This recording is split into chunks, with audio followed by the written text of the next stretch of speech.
چې په دغه جامعه کې تاسې تر اوسه رقص او ګډا لیدلې یا کړې ده؟ دا خو داسې کمزوری جواب و. زما جواب یوازې د خواصو او عوامو څه نه دی، د ټولو څخه دی. ګډا او اتڼ مو لیدلی وو دجال د زمانې، نوم یې رحیم الله، دا رجیم الله دی. دغه رجیم چې افغانستان ته راغی، په دلارام کې یې جلسه وکړه، د افغانستان په سرزمین یې ټول اهل تصوف پر زړه باندې ووهل. د افغانستان کلی و کور، خانقاه و مدرسه، منبر و مسجد یې وژړول. افسوس د هغه مجاهد پر حال، افسوس د هغه امیر پر حال، افسوس د هغه عالم پر حال، افسوس د هغه مدرس پر حال چې د یا جلسې ته دعوت کړی و یا تر څنګ د دغه بدبخته رزیل چې دا د اهل بیتو ګستاخو، د زمانې نایب ابن سقاو، د زمانې نایب العم ابن باوراو، د دې تر څنګ ودرېدل. افسوس د هغه مجاهدینو پر حال. تاسې د امارت جنډه اوچته کړې وه، تاسې د دې لویې کلمې بیرغ اوچت کړی و، تاسې به اله العالمین ته جواب ورکړي. فقها، محدثین، مصنفین، څه تواریخ چې د علماو وګورئ، دا ټول په تصوفو کې راغلي دي، دا ټوله متصوفه وه. نن څه وسوه چې یو ملا، یو اجیر، یو غلام د CIA راځي او دا په هرات یا په دلارام کې جلسه کوي او په عامه جلسه کې دا وایي چې دا متصوفه یا ګیلانیان یا صیفیان یا نقیبیان، دا په عام محضر کې وایي. دا ویډیو موجوده ده، د نیټ په دنیا باندې موجوده ده. دغه د وخت کذاب و دجال چې رسول الله علیه السلام یې 1400 کاله مخکې د دې خبرې پیشګویي کړې ده چې دجالون و کذابون به راځي. هغه د خپل وخت دجال راغی، پر دې مبارک خاندان د ګیلانیانو، پر خاندان د اهل بیتو، د پیغمبر علیه السلام پر نازنین اولاد باندې لګاو وکړي او پر هغو مبارکانو بې ادبي خلاصه چې د کفر فتوا یې وکړه. مولانا صاحب مبارک اشاره ورته وکړه. په دې خبرو کې وایي چې ما په کندهار کې ویډیو ولیده چې سره خولې یې پر سر ده، بیا په یو خیمه ننوځي ګډا او اتڼ ورته شروع سي. سبحان الله، څومره عظیم دروغ دی. د داسې درواغو څخه موږ پناه غواړو، الله جل جلاله دې موږ وساتي. دغه دجال وایي چې وروسته په خیمه کې اتڼ ورته شروع سي، مجلس د میلادو د ربیع الاول 12مه وه، په زرو انسانان شواهد لري، په زرو انسانان حاضر دي په دې مجلس کې. قسم په اله العالمین که هلته یا ګډا وه یا نڅا وه یا اتڼ و. د پیر صاحبانو مبارکانو په مجلس کې چې څوک کښېنستلي دي، یو سړی د دغه قرینه پیش کې چې ورځ د پیر صاحب په مخ کې یو سړی ور ولاړ سو، د پیر صاحب په مخ کې اتڼ واچوي. په ټوله طریقه عالیه قادریه کې که یو چا را ثابته کړه، بیا دې زما څه پر دې سټیج باندې دغه ژبه کاټ، دا به نه کي ثابته انشاءالله. پیر صاحبان مبارکان دا د علما صاحبان حاضر دي، هغه د لاس د دوباره مچېدو سره بدوي. هغه مبارکان د پسو مچېدو اذن چاته نه ورکوي. او حال دا دی چې دا په روایاتو کې ثابته خبره ده چې د پیغمبر علیه السلام مبارک لاسونه هم مچ سوي دي، د پیغمبر علیه السلام مبارک پښې هم مچ سوي دي، د پیغمبر علیه السلام مبارک په حضور کې صحابه کرام راضي لاسو پښې مچي، خو منع یې نه ده کړې. رسول الله علیه السلام نه دي ورته ویلي چې تاسو مشرکان سواست. په نن عصر کې د دغه دجالونو او کذابونو پر خوله باندې یوازې د اهل بیتو ګستاخي نه ده، په خبرو کې دا درته وایي چې خدای خبر کافر که مسلمان، په واضح خوله باندې دا فتوا کوي. را به سمه د بخاري شریف حدیث به پیش کوم. پیغمبر علیه السلام مبارک څنګه فرمایي: اذا قال الرجل لاخيه يا كافر فقد باء به احدهما. جناب رسول اکرم صلی الله علیه و آله وسلم مبارک فرمایي که یو سړی را ولاړ سو و بل ته په کافر باندې وویل، او هغه یقیني کافر و په کفر کې یې شک نه و خو دی په خپل قول کې صادق دی که چیرې کافر نه و دغه ویونکی دغه قائل په خپله کافر دی نو رجیم الله په خپله فتوا او فیصله باندې مشرک سو د افغانستان پر زمرو بالخصوص د قندهار پر علماو ساداتو خلفاو مریدانو باندې تر اوسه هم چا نه ده خوړلې په دې خاوره کې د داسې مبارکو اولیاو ککرۍ پرتې دي قسم دی زما خو دا ایمان و عقیده ده چې په زړه کې عقیده موږ د خپلو ساداتو اولیاو خلفاو ته سمه کوو انشاءالله یو سړی به هم د جهنم اور لمس نه کړي یو سړی به هم د جهنم اور مس نه کړي تاسې لوی مثال په دا نهر کاریز شریف کې وګورئ دغه د لوی مولانا بابا رحمت الله تعالی علیه مزار دی د خړ مزار ته مه ګورئ تر دې لاندې یو د یاقوتو غمی وي په قدر یې څوک نه پوهېږي په قدر یې خلک نه دي خبر د دې وسر ته د دې مبارک ولی الله کامل و مکمل د خپل زمانه شیخ الاسلام والمسلمین لوی مولانا بابا صاحب د نهر کاریز د دې وسر ته باید منجور وایي یو ښه ښایسته ګنبده پر جوړه وایي افسوس چې موږ ډېر کم کسان د اولیاو په محبت باندې پوهېږو ډېر کم کسان دي چې هغه د اولیاء الله محبت کوي تاسې وګورئ په دغه جامعه کې چې بنیاد د خیر ایښول سوی دی د قیامت تر ورځې به انشاءالله د دغه جامعې او د دغه خانقاو او د دغه کنډو کپر نړېدلې مدرسې څخه انشاءالله سینما جوړه نه شي د دې سینما نه شي جوړېدلی د دې سبق دقه نوراني فاضلان فارغین د قرآن او د حدیث د اجماع او د فقه موافق علما اوسي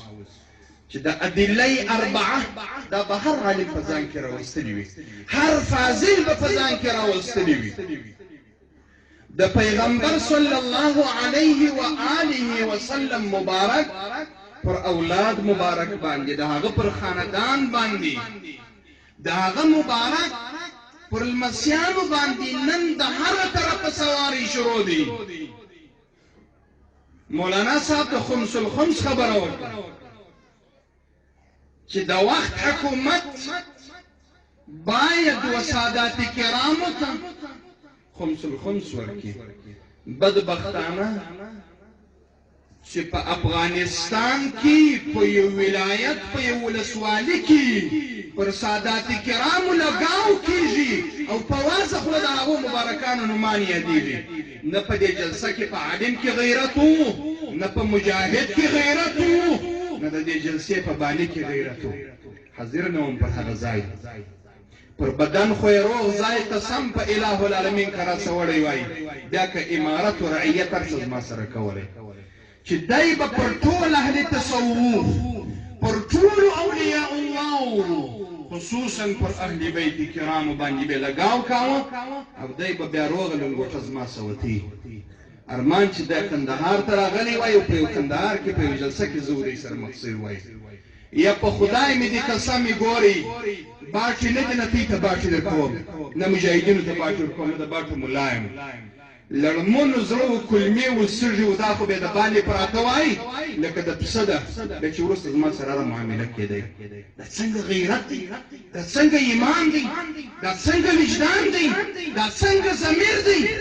چې د افغانستان په سرزمین خصوصا په لوی قندهار کې په دلارامو روزګانو هغه نیمروز هغه ولایتو خلاصه تعلق نه لرم دلته موږ علما نه لرو چې د بله مملکته څه داسې یو اجر راځي داسې یو اجر بیا و ما ته دین راشئ ما و تا ته دین در وړی وي سړی څه په ځان پوه دا دین تا و ما ته راوړی دی که موږ و تاسې ته در وړی دی ته تر پرونه پورې د چا غلام یې د چا غلامي دي کوله نن رالی په افغانستان کې هم خپله ګندګي پاشې لله الحمد په افغانستان کې دغه غیرتي مسلمانان ورسره په څنګ کې د مذهب مجاهدین داعش مجاهدین نه یادوم چې چا سره د داعشي عقیده یې هغه ته مجاهد نسم ویلی د چا سره چې عقیده د سلفي او د وهابي د چا سره چې د اجر عقیده یي هغه ته بالکل زه د مجاهد خطاب نسم کولی چې وچ کلک د امام صاحب په مذهب په یو د څلورو طریقو کې موریدي سالکي په دې پیرانو مبارکانو په اهل بیتو د پیغمبر علیه الصلاة والسلام مبارک خوا به دی رسول پاک می فرمایي صلی الله علیه و آله وسلم تاسې ته خپل عمل تر هغه وخته پورې ګټه نه کوي الا بمعرفت حقنا ستا طاعت و بندگی ستا غزوات و جهادونه ستا نفلات عمرې ستا حجونه و صدقې تر هغه وخته و تا ته ګټه نه رسوي رسول الله علیه السلام وایي چې موږ ونه پېژنې زما آل ونه پېژنې زما عترت کریم ونه پېژنې نن د رسول الله آل چا پېژندلی دي نن د پیغمبر علیه الصلاة والسلام پر آل و اولاد چا غیرت کړی دي لطفا لا امرا د فعلي نظام امارت اسلامي څخه مو غوښتنه دا ده دغه کسانان پر ټول افغانستان باندې چې چیرې حاکم دي دا نیول غواړو د دوی محاکمه کول غواړو که نه راسره محاکمه کوئ د دې سټیج ته یې واورئ د بقا امیدونه به نه ساتي بیا مو قسم دی که بقا پر ټوله روی زمین باندې څوک وویني عجیب مو بیرغ په دنیا باندې ځلان څو راسي پر آل رسول غیرت راسره وکوي امارت اسلامي د سادات کرامو نفاذ و حفاظت دا ستا وجیبه ده دا ستا وظیفه ده د بیت المال څخه به تحقر کوي و دې مبارک خاندان ته حق نه ورکوي دومره خو وکړه دغه دې غیرته دې ضمیره دغه عجیب ملایان دا ملعونین د زمانې بلعم ابن باعوره او د ده امثال دا بند که په افغانستان کې دا موږ نه غواړو دا په جدیت سره هم درته وایو دا په حسن خلق هم درته وایو دا په آرامو اعصابو هم درته وایو ای امارت اسلامي در سره ولاړ یو در سره بیعت مو دی لاس په لاس در سره ولاړ یو زما پر پیرم غیرت را سره وکړه چې زه تا ته په هره قرباني تیار یم د افغانستان کوڅې د افغانستان بوټي د افغانستان وارې و غرونه ستا په وینو رنګ شوې مجاهده د افغانستان په سرزمین وچ ځای نسته او بې هدرې مځکه نسته د خپلو قربانیو کونډو یتیمانو ته خو وګوره دا تا د څه دپاره ورکړه دا د هغه درو تورو سترګو د پیغمبر علیه السلام دپاره دا د هغه محبت دپاره چې علماو مخکې بیان پر وکړي نن څه وشوه چې راځي ستا په منطقه کې د داعشو د وابیانو ملا په عامه پر متصوفینو د کفر فتوا کوي څه ټکه راباندې وولده هغه مغرور دشمن هغه وحشي دشمن هغه کافر هغه د دنیا لوی دجال ټرمپ و اوباما و بوش او بایدن دا دې پر ګونډو کړل دا دې دنیا ته وشرمول نن زه د څه بلا وهلی یو چې د یو ملعون دجال و کذاب و داعشي ملا مکه نسو نیولی دا د رسول الله صلی الله علیه و آله وسلم والله العظیم ما ته حیا دریږي چې په موږ کې نهایتي بې غیرتي ده مه غیرت په موږ کې نهایتي بې غیرتي موجوده سوې ولې ده دا یوازینۍ وجه د بې اتفاقۍ ده زه ستا ځای ته نه درځم ته زما ځای ته نه راځې فلان خلیفه صاحب کې دا بد عمل دی فلان کې دا ګل بېخاره دی اتفاق ته ضرورت شته امارته موږ پر تا باندې لاس غوړولی دي ستا تر بیرغ لاندې تر کلمې د قربان سم دا هغه کلمه ده چې پر عرش عظیم پر قندیلانو د عرش عظیم پر منارو د عرش عظیم پر برجانو د عرش عظیم باندې لیکلې وه تا هغه کلمه خپل د دې صف او د دې حزب شعار ګرځولی دی د داسې مبارکې کلمې سره به دا خیانت وي چې په دغه کلمه کې زما او ستا د رسول الله د مبارک نامه درج دی هغه مبارک ذکر سوی دی پکې لا اله الا الله تر هغه وخت پورې ترجمه نه لري څو چې محمد رسول الله ورسره ونه وایي الله جل جلاله یې نه درسوي کوي نه درڅه قبلي څو چې محمد رسول الله ورسره ووایي نو موږ د امارت اسلامي څخه دا غواړو که ستا په منطقو کې ستا تر حاکمیت لاندې چې کومې مناطق دي که بازارونه دي که صحراوي دي موږ خو دا دی پر منبر باندې دا 20 کاله دغه بغارې درته وو چې دا وابیان دي دا سلفیان دي دا داعشان دي اخر خو دې خپله وجه دی امارته که دې نه وجه دی چې دغه دجالونو کذابونو څخه څو خدای خیر داعش جوړ شو که نه هغه قربانۍ د جلال آباد خو تاسې در په یاد کړي هغه نیم بدنونه نیم بشرونه خو در په یاد کړي دا اوس چې په هر کور کې کونډې و ایتمان ناستې دا خو در په یاد کړي د دې سره مه خیانت چې ما و تا د مذهب دښمن ته په منطقه کې ځای ورکوو ګورئ مسلمانانو ورونو بلې خوا ته مه ګورئ دې خوا ته ګورئ لږ وخت نیسم بلا تقریر بس کوم کم دین چې د اناګانو و کم دین چې د مشرانو اسلافو و کم عقیده چې د هغو مبارکانو و پر هغه عقیده باندې ثابت قدم واوسئ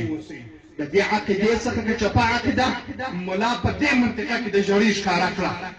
زغره کوئ بغیرتي مه کوئ که درته وویل چې دعویز شرک دی مجاهد پې خلاص ورکړه که د هغه تر وس تېره شوه کلیوال سره راټول سئ چې دا د شرک فتوا یې باسي دا د کومې خوا د بلا راغلی دي که درته وویل چې لاس مچده مه کوه دا شرک دی باسه یې زغره کوه که درته وویل چې د پیر او د ولي و د شهید زیارت ته مه ورځه زغره کوه